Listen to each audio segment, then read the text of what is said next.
Okay, so we've got our editor. Let's go and create something.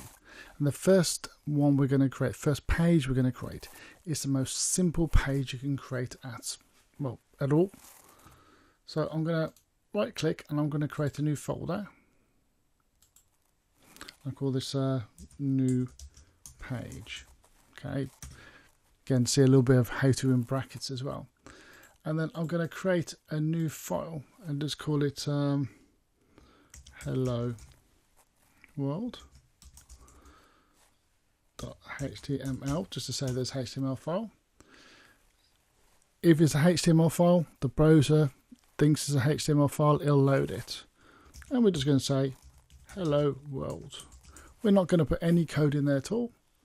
Now if I click this little icon here, this tells the brackets to open up a browser with the page that's here. So let me just click that now. Opens up Chrome, and there you go.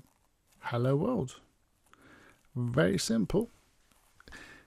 Kind of proves that you don't need to have the HTML code for it to actually display in a browser. The browser still is able to show what's in there.